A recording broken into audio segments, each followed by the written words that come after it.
say those three magical words: Indian team selected *Q outrage*. As usual, an Indian team selection has sent the nation into collective outrage.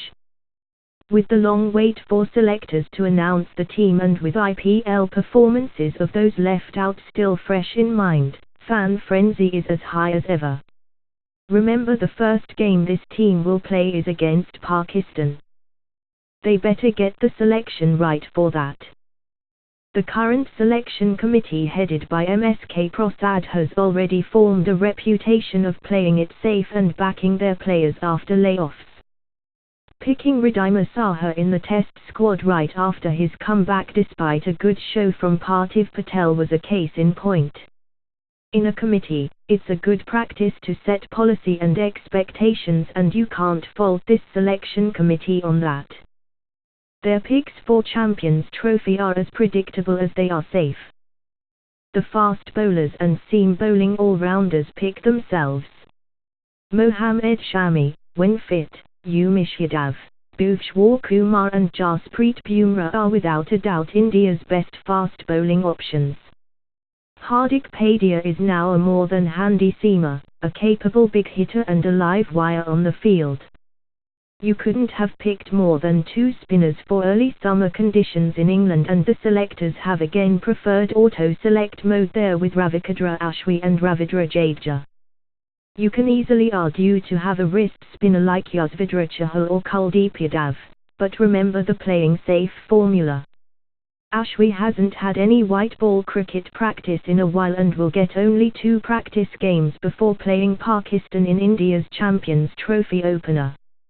In Anil Kumble's regime, they have made it a policy to not pick any players without a few domestic games under their belt, but in this case, Ashwin wasn't injured but rested, and you would expect a champion performer like him to be back in his stride quickly. Jadeja seems to be struggling with his bowling in the IPL at the moment, not even finishing his quota of overs regularly, but again, you may expect to see a different beast in India colours. His fielding also makes it hard to keep him out of the side.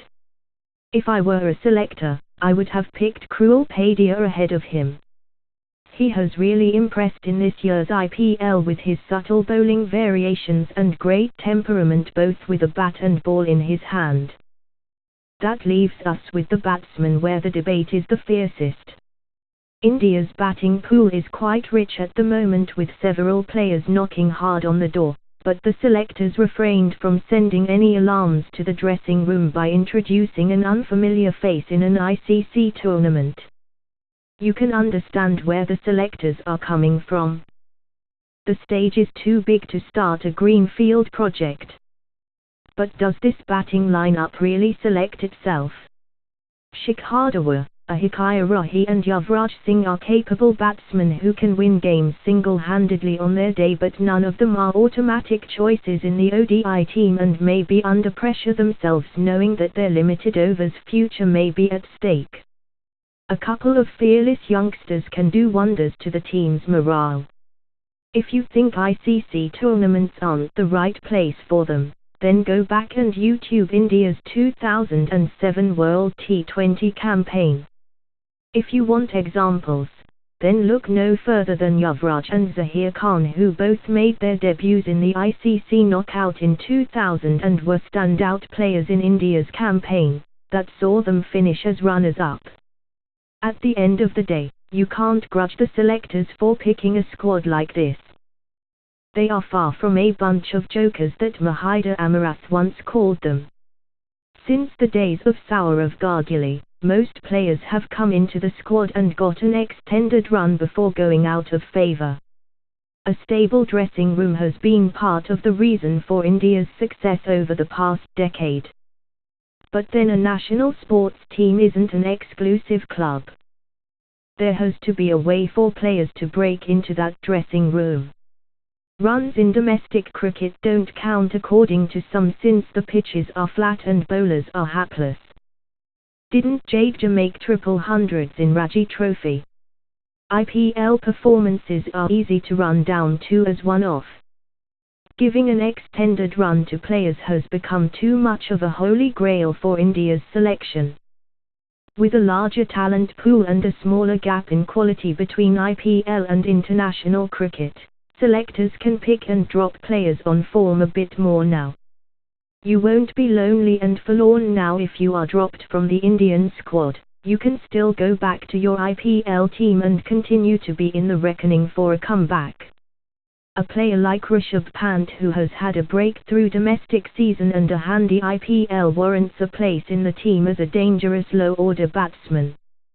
He is about the same age as Yuvraj when he made his debut. Young Indian batsmen do well when they are thrown into the limelight at an early age. They can develop bad habits if they continue to bully domestic attacks for too long. A few games at the highest level can help them understand deficiencies in their game and work on it before it's too late.